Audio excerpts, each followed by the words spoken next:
টাউনশিপের Harshvardhan sector অফিসে ভাঙচুর চালানো হয় এমনই অভিযোগ করেন সিপিএম। তাদের অভিযোগ, এলাকার শাসক দলের প্রাক্তন কাউন্সিলরের নেতৃত্বেই এমন ঘটনা ঘটানো হয়েছে।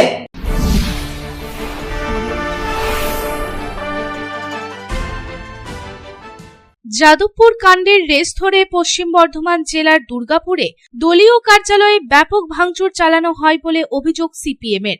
শনিবার রাতে ডিএসপি টাউনশিপের হর্ষবর্ধনের সেক্টর অফিসে ভাঙচুর চালানো হয় বলে অভিযোগ করেন সিপিএম নেতা সিদ্ধান্ত বসু। তার আরও অভিযোগ, প্রবীণ সিপিএম কর্মীদের গায়েও হাত দেওয়া হয়েছে, এরপর অফিসে তালা ঝুলিয়ে দেওয়া হয়েছে। এলাকার প্রাক্তন তৃণমূল কাউন্সিলরের নেতৃত্বে এই ঘটনা হয়েছে বলে দাবি তার। এই প্রসঙ্গে সিপিএম নেতা সিদ্ধার্থ বসু জানান, পশ্চিমবাংলায় এটা প্রত্যাশা করা যেতে পারে। শিক্ষামন্ত্রীর যে ঘটনা, সেটা অস্বীকার করা যাবে না। পশ্চিমবঙ্গে গণতন্ত্র নেই। এই ঘটনা পশ্চিমবঙ্গের মানুষের কাছে কাম্য নয়। গোটা পশ্চিমবাংলায় ভোটের আগে এসব কাজকর্ম ঘটবে। পুলিশের কাছে ঘটনাটি জানানো হয়েছে। আগামীকাল ঘটনার পরিপ্রেক্ষিতে বিক্ষোভ করা হবে। বাংলায় এর থেকে সরকার তৃণমূলের কাছ থেকে এর থেকে প্রত্যাশা করা যেতে পারে। এটাই তো ছিল, এটাই ভবিতব্য।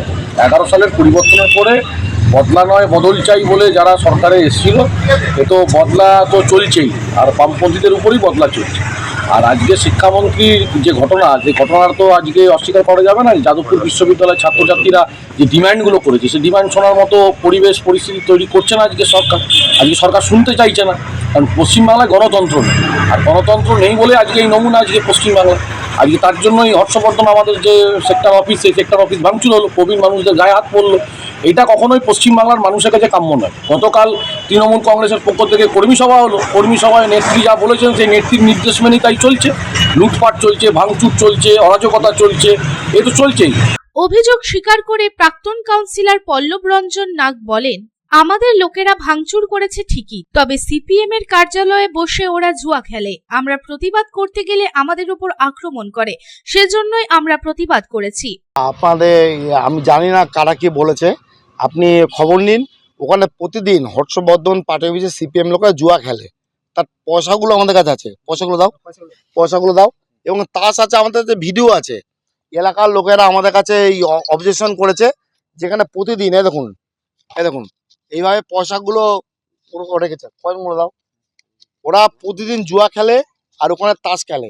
আমরা তার প্রতিবাদ করেছি। আমরা এখানে জুয়া খেলবেন না।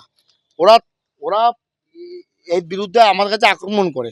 এলাকার মানুষজন নিয়ে একটা আমরা প্রতিবাদ করেছি, তার জন্য আজকে ওরা এইসব কথা বলছে।